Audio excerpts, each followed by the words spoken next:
Genocide is not a matter of belief. Genocide is not a matter of desire. Genocide is a matter of law. Genocide is a matter of fact. Agnes Callamard, Secretary General of Amnesty International, thank you so much for joining us today. You're joining us from The Hague, shortly after Amnesty International has declared that Israel is committing genocide in Gaza. Could you please tell us about your report and how you've come up with this finding and how you've established genocidal intent? Thank you very much. Indeed, we have yesterday launched a report that is the outcome of 12 months of work and investigation into Israel's conduct in Gaza. That report argues that Israel has committed and continues to commit genocide against the Palestinian people of Gaza. We have identified, on the basis of the Convention against genocide, on the basis of the jurisprudence done by various courts around the world, we have determined that Israel is committing 3 prohibited acts by the Convention, which are killings,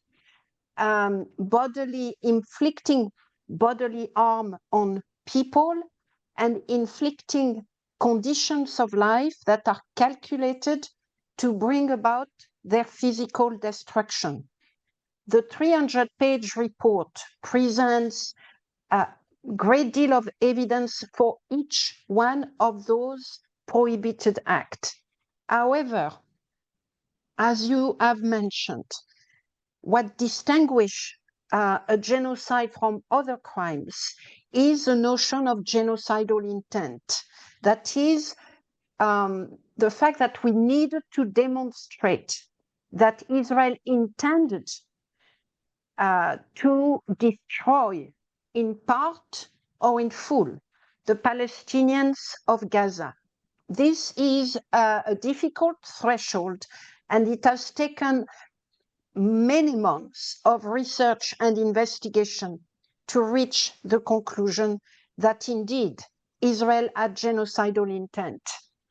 Israel is arguing that it is pursuing a legitimate military objective, which is to get rid of Hamas, including Hamas that is co-locating within the civilians of Gaza. What we have argued on the basis of our evidence and on the basis of legal cases around the world is that in the context of an armed conflict, it is logical to find that Israel has military objectives, including to get rid of Hamas. However, those military objectives do not justify or make excuse for genocidal intent, and genocidal intent can coexist with military objectives. And this is what Amnesty International has demonstrated. The report is showing that the conduct of Israel in Gaza, on top of the official statement made by the War Cabinet, cannot be explained by military objectives.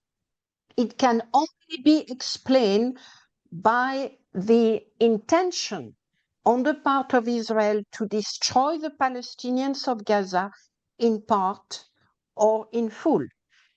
Let me highlight some of those elements of the conduct of Israel that can only be explained by genocidal intent. The first one is the deliberate targeting of Palestinian civilians without any military target in sight. We have investigated 15 such targets, but of course, they are part of a pattern of attacks focusing on civilians without any Hamas location. We have documented, as have others, the use of very large bombs, very large weapons that are meant to inflict the greatest number of casualties and have no specific military objectives when you want to go for a specific Hamas target. We have documented the use of those large weapons and other weapons at times when they are likely to produce the greatest number of casualties among civilians. We have documented the use of those weapons in locations where they are likely to produce the greatest number of civilian casualties. We have shown in an entire section of the report that Israel controlled with great deal of bureaucracy and details how humanitarian aid went into Gaza, which demonstrated that it had the tools and power to ensure that people could receive the necessary food, medicine, and water that they needed. That was not the case. We have shown that people in Gaza are starving, and so have many others. We have shown that people in Gaza do not have access to drinkable water. That has no military necessity. This is not a legitimate military objective. We have shown, as have others, that people in Gaza do not have access to the medicine that they need in order to deal with the many diseases that are occurring in Gaza. We have shown that a surgeon cannot operate on people. We have shown that doctors cannot practice because they don't have access to what is needed. None of those acts, nothing in that conduct amount to a military objective. All aspect of that conduct can only lead us to one reasonable conclusion, which is that Israel intended and intends to physically destroy the Palestinians of Gaza, which is the definition of genocide. We have also looked into the official statement, more than 100 official statements made by members of the War Cabinet. And those statements call for genocidal act. Those statements dehumanize the Palestinians. Those statements are in turn picked up by soldiers on the ground who are saying in Gaza that they are here to annihilate Gaza on the basis of what they have heard from members of the War Cabinet. There is evidence after evidence showing that Israel's intention in Gaza may include to get rid of Hamas, but also includes genocidal intent, the intention to destroy the Palestinian people of Gaza in whole or in part.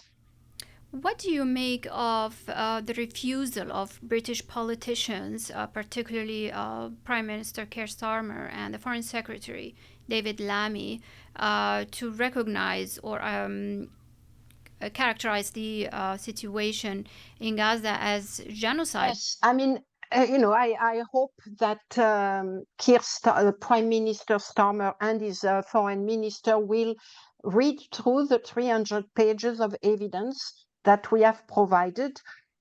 Genocide is not a matter of belief. Genocide is not a matter of desire. Genocide is a matter of law. Genocide is a matter of fact. So I am sorry to say, but the Prime Minister of the United Kingdom has not looked at the fact in the way we have looked at them, and neither has his foreign minister. I am inviting them to please read through the 300-page report, or to have someone of their advisors look through the 300-page report. And let me highlight again the fact that genocidal intent is demonstrated not only by the statement made by officials, but also by the conduct on the ground. That is a major dimension of the evidence of genocidal intent.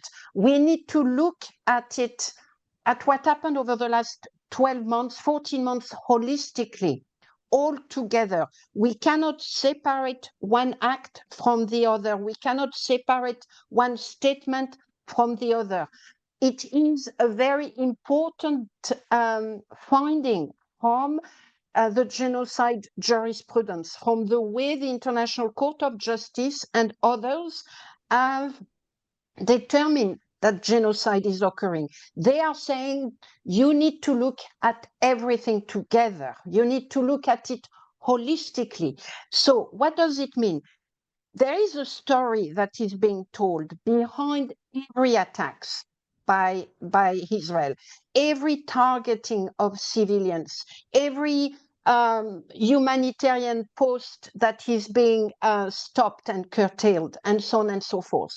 All of these individual acts have a story to tell. It's usually a story of a war crime.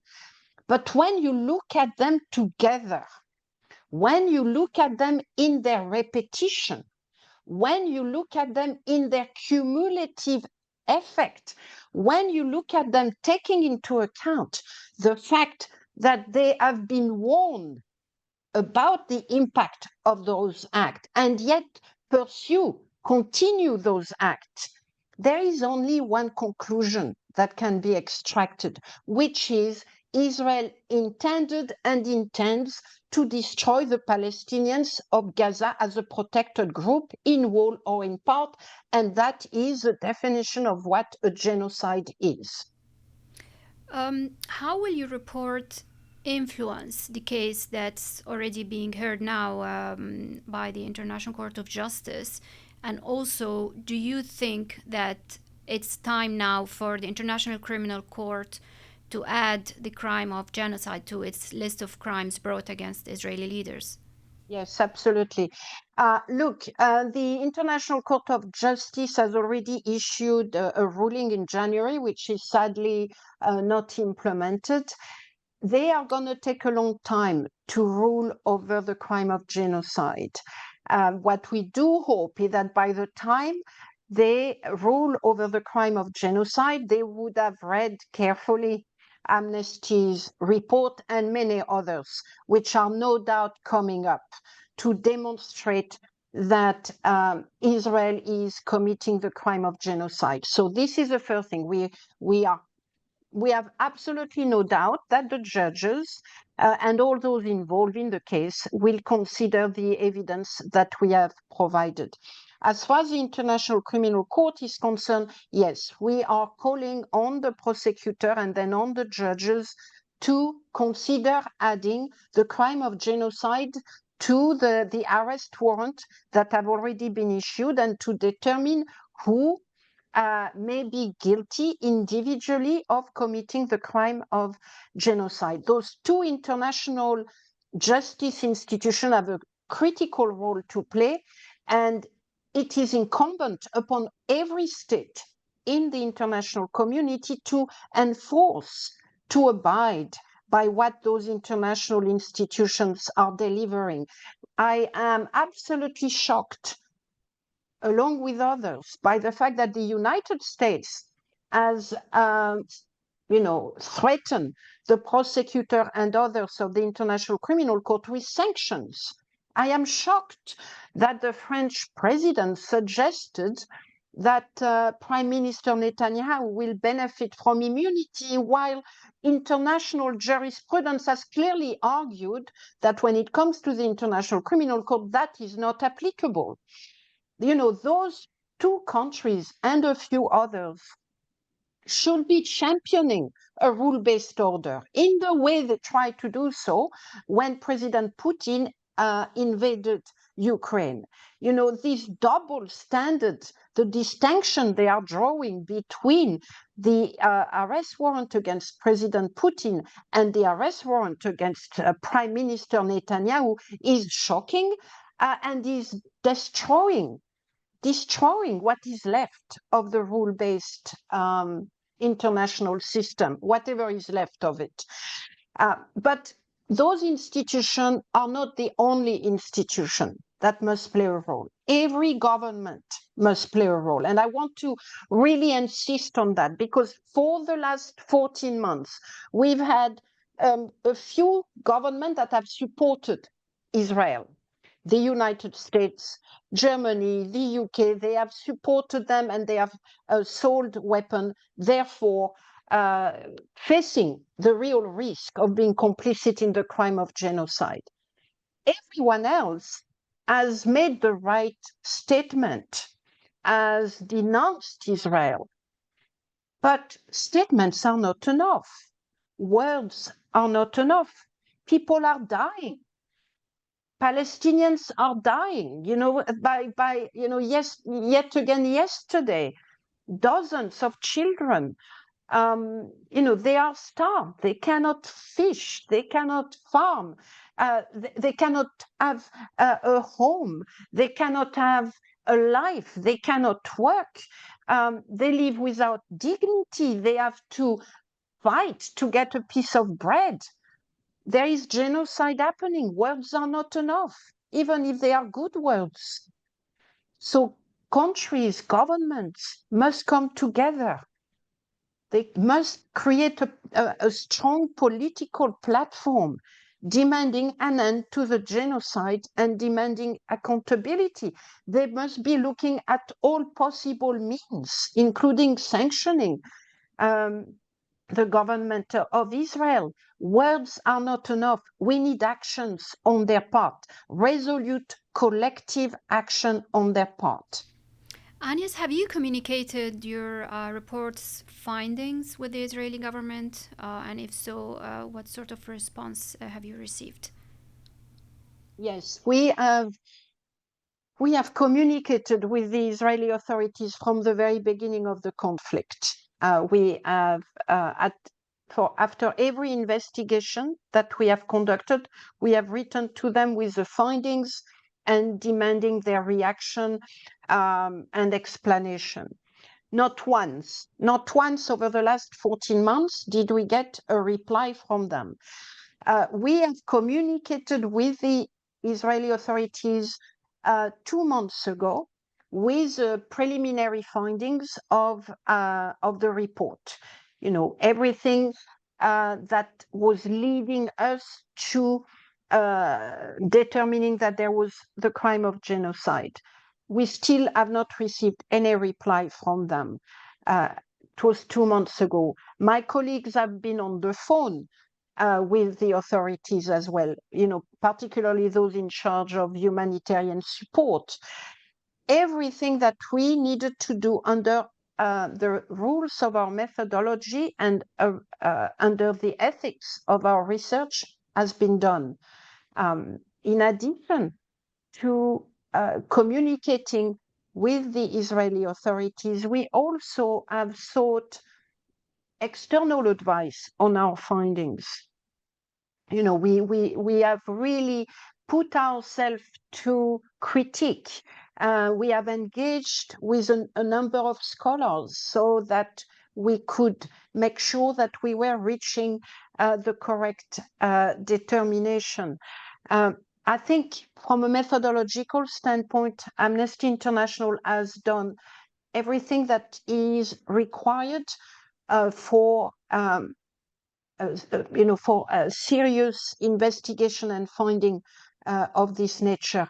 We also looked at alternative hypotheses. Could it be something else but genocidal intent? We seriously considered every possible options beside genocidal intent. And in those 2 or 3 months focusing of alternative hypothesis at every turn, we failed to show that those alternative hypotheses were valid. And we always return to only one reasonable conclusion. Israel intended and intends to commit genocide against the Palestinian people of Gaza in whole or in part. Agnes, is this the first time in the history of Amnesty International to qualify a conflict as genocide based on such extensive research? First time we qualify a situation as amounting to genocide, but it is the first time that we have investigated it in the way we have done it.